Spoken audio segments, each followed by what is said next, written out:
10 ఊర్లకు ఆదర్శం నువ్వు, పవిత్రతకు మారుపేరు నువ్వు. ఆచారాలంటే వేదవతి, సంప్రదాయాలంటే వేదవతి. నీతి, నిజాయితీ, న్యాయం, సాయం, ధర్మం అన్నీ నీకు దాసోహంగా ఉండేవి. ఇప్పుడు ఇలాంటి సహవాసం ఎలా చేయగలుగుతున్నావు? ఒకప్పుడు విగ్రహం ఇంటి నుంచి బయటికి వెళ్లిపోయినప్పుడు పెద్ద పెద్ద సమస్యలని ఎదుర్కొన్నాం. ఇప్పుడు నువ్వు చేస్తున్న తప్పు వల్ల కూడా అలాంటి సమస్యల్ని ఎదుర్కోవాల్సి వస్తుంది. వద్దు, ముందడుగు వేయొద్దు, పాపాన్ని చేయొద్దు, నష్టపరిహారం చెల్లించుకుంటావు.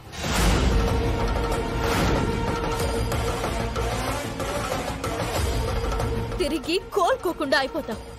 కుటుంబ క్షేమం కోసం చెప్తున్నాను, విను. నా మాటలు అమ్మవారి మాటలనుకో. నీ మాట వినకపోతే పల్లెటూరి వాళ్లకే చెప్పి నా పరువు తీయిస్తావా? నా మరణం చూడాలని అనుకుంటున్నావా? అలా జరిగితే నీ పగ చల్లారుతుందా? ఏం చేద్దాం అనుకుంటున్నావే? చెప్పవే. నాకు దక్కవలసిన గౌరవాన్ని నువ్వు దక్కించుకుందామని అనుకుంటున్నావా? నీ ఆలోచన ఏంటి? నీ బుద్ధి ఏంటి? నా ఇంటితో సంబంధం లేని మనిషివి. ఈ విషయంలో నువ్వెందుకు జోక్యం చేసుకుంటున్నావు? తప్పుకో. మీరైనా మందలించొచ్చు కదా మావయ్య. పోయేది వేదవతి గారి పరువు మాత్రమే కాదు, కుటుంబం పరువు, వంశం పరువు. తరతరాల నుంచి కాపాడుకుంటూ వస్తున్న కీర్తిని ఒక్క పండగ కోసం బురదలో కలిపేస్తారా? ఈ పాపం తరతరాలకు శాపం అవుతుంది. నా కోపంకు నువ్వు ఆహుతి కాకుండా అడ్డులే. ఈ విషయం నువ్వు పల్లెటూరి వాళ్ళకి చెప్తే నిన్ను చంపి హంతకురాలినవుతాను.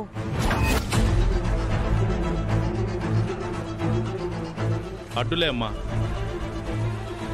పరిణామాలు ఎలా ఉంటే అలా ఉంటాయి. తప్పుకో అమ్మా.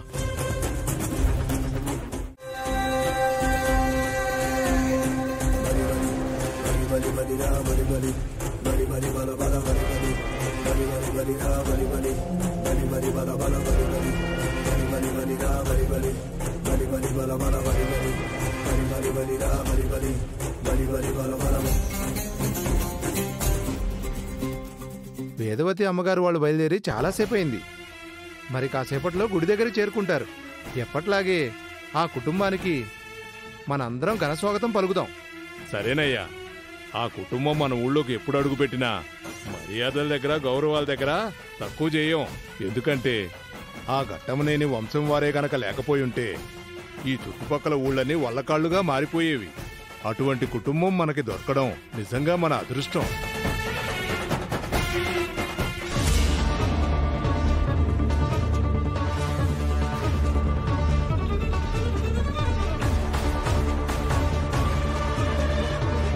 అమ్మొచ్చి అడ్డుపడినా నానమ్మ మాత్రం మొండితనంతోనే ఉంది.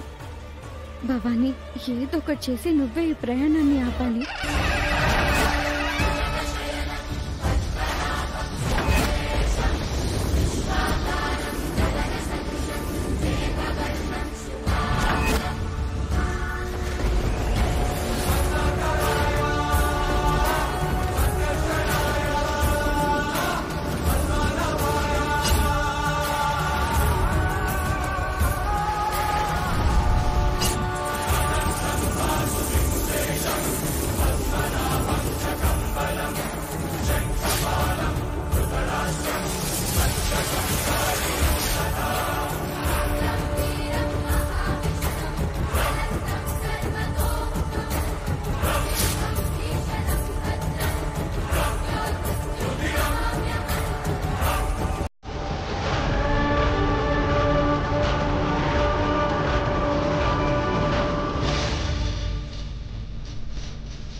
అక్కడ అవని అడ్డం పడింది, మనం మాట వినలేదని ఇక్కడ అగ్ని అడ్డం పడింది.